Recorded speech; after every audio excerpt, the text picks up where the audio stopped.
आज लोग परेशान हैं। क्यों परेशान हैं? क्योंकि लोग बहिर्मुखी हैं। आज लोग परेशान दिख रहे हैं ना आपको, पत्नी परेशान, पति परेशान, बेटी परेशान, बेटा परेशान, माता परेशान, पिता, बॉस परेशान, कार्यकर्ता कर्मचारी परेशान, सब लोग परेशान। क्यों परेशान है? क्योंकि आप बहिर्मुखी हो। जो बाहर की तरफ देखे उसे बहिर्मुखी, और जो भीतर की तरफ देखे वो अंतर्मुखी। आप बताओ, बाहर देख रहे हैं कि भीतर? आप बाहर देखते हैं कि मेरा पड़ोसी बहुत कमा लिया है, मेरे पड़ोसी के पास गाड़ी भी है, बंगला भी है, तो आप बाहर के लोगों को देख रहे हैं, तो ये बहिर्मुखी है। और जो बाहर देखता है वह सदा दुखी होता है। वह सदा क्यों दुखी है? क्योंकि वो बाहर देख रहा है। जबकि हमें कहां देखना है? भीतर। भीतर क्या देखना महाराज जी? भीतर क्या देखें? हम बता रहे हैं, भीतर ये देखो कि ईश्वर ने हमें जो दिया है, जितना दिया है, बहुत मानकर उस परमात्मा का धन्यवाद करने लग जाओ, ईश्वर का थैंक यू करने लग जाओ। बहुत धन पाकर भी शांति मिल जाएगी जरूरी नहीं है, पर भगवान का थैंक यू कहने में, धन्यवाद देने में शांति ही शांति है। गीता में लिखा है, तू अपना कर्म करता रहे, लेकिन कर्म भी मुझे समर्पित कर। जो भी कर रहा है मेहनत करना बराबर, पर मेहनत के बाद उसकी उम्मीद ना करना, वो मैं दूंगा मेरे हिसाब से। तू कर्म कर। अच्छा, कर्म भी बंद कर नहीं करना, खुलकर करना है।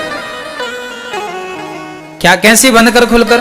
जैसे ये दुकान आपकी, माना कि ये दुकान आपकी है, तो दुकान चलाना है आपका, ये तो कर्म हो गया। दुकान में बैठना है, ग्राहकों को संभालना है, ईमानदारी से पैसा कमा रहे हो, ये आप कर्म कर रहे हो। ये कहा गया है गीता में, कर्मण्यवादी कारस्ते, कर्म करो।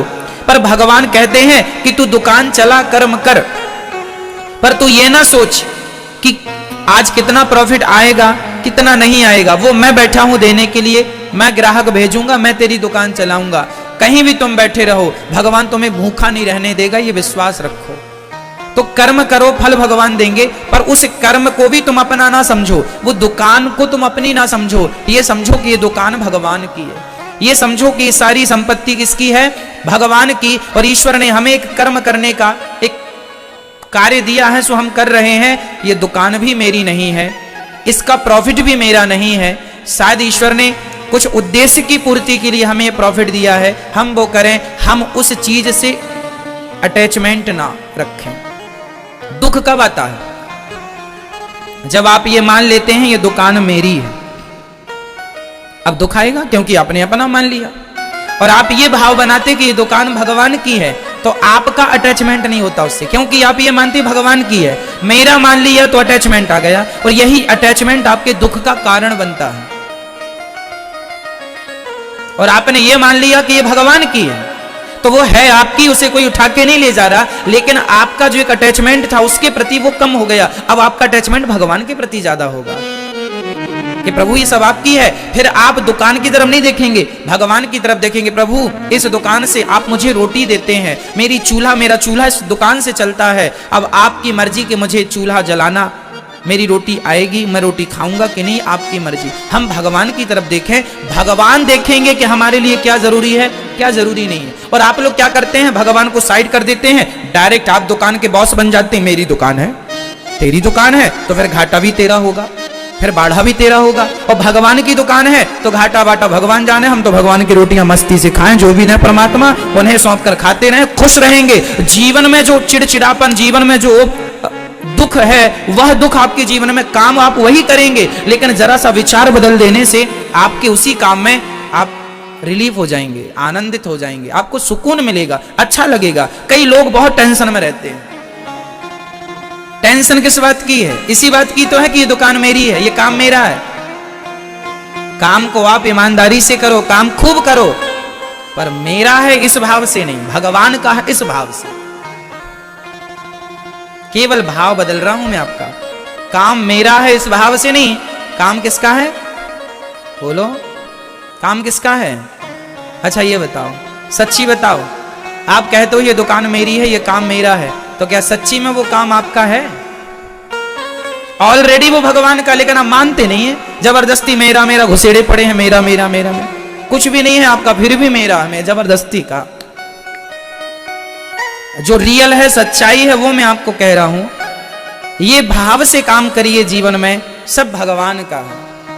मैं आपको जो भी बोल रहा हूं, मैं अपनी मर्जी से नहीं बोल रहा हूं। मैं ये मान के जब भी मैं कथा में आता हूं, जब मैं यहां बैठ के मंगलाचरण करता हूं, तो भगवान से कह देता हूं, प्रभु जो आपको बुलाना है तो आप आइए, मेरे भीतर बैठ जाइए और आप ही अपने भक्तों को कथा सुना दीजिए। जो कह रहे हैं भगवान कह रहे हैं। वाणी मेरी हो सकती है, मैं निमित्त हो सकता हूं, पर मेरी वाणी में बैठी शक्ति परमात्मा की है।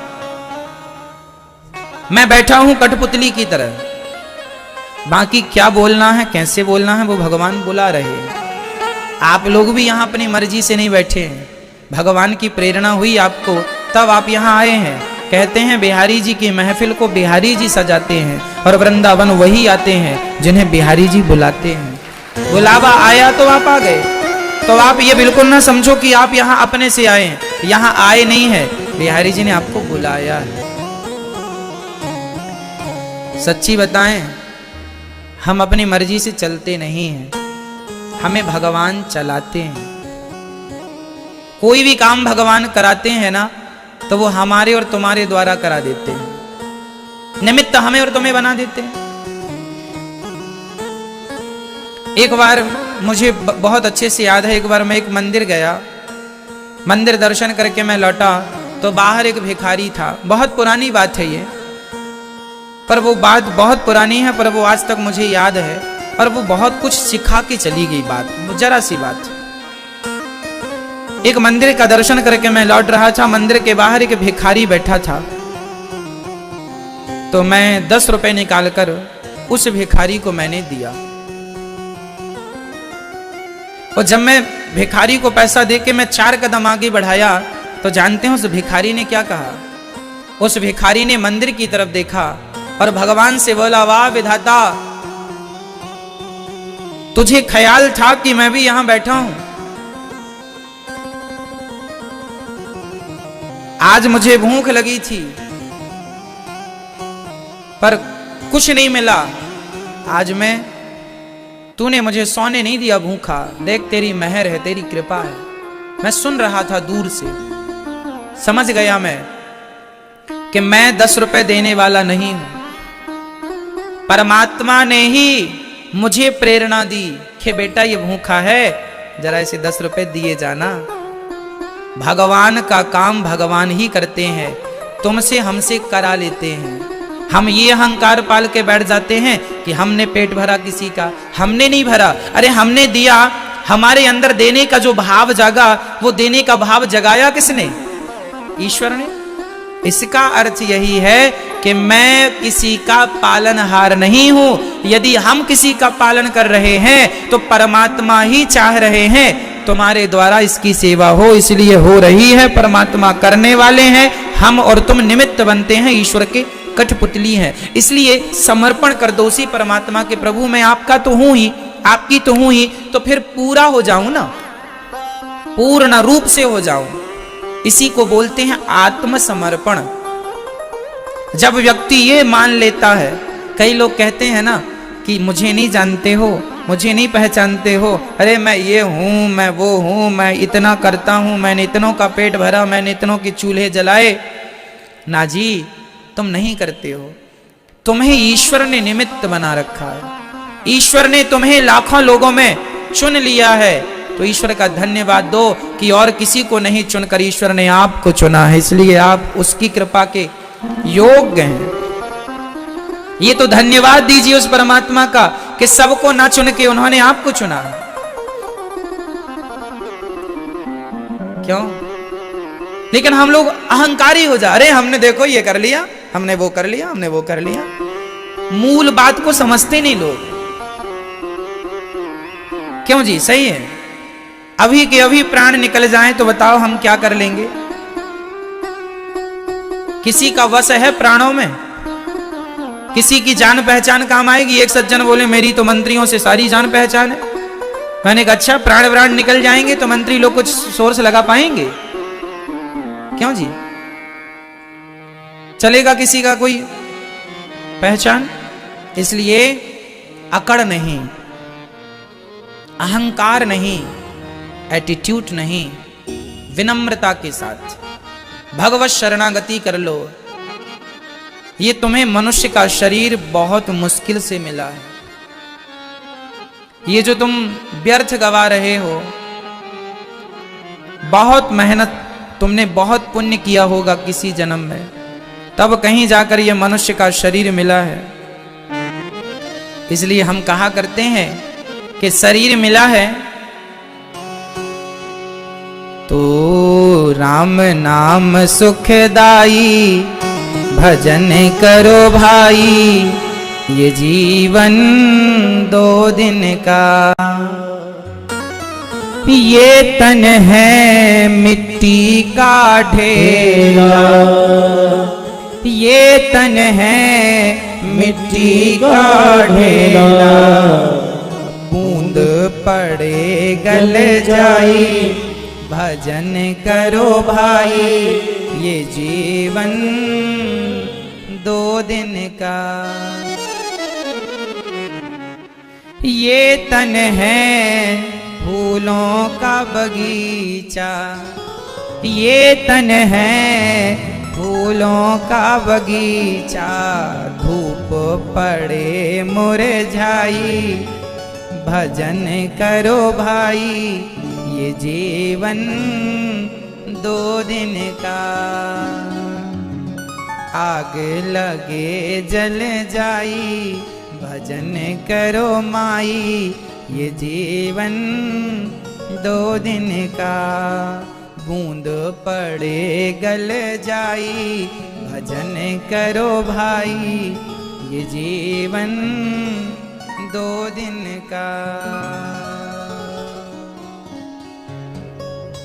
राम नाम सुखदाई, भजन करो भाई, ये जीवन 2 दिन का। इसलिए जीवन थोड़ा है, भजन में लगाओगे तो अच्छा ही रहेगा। भगवान में लगा दो, समर्पण कर दो भगवान के पावन चरणों में, सब अच्छा होगा ना मेरी माँ। हम लोग करते नहीं हैं।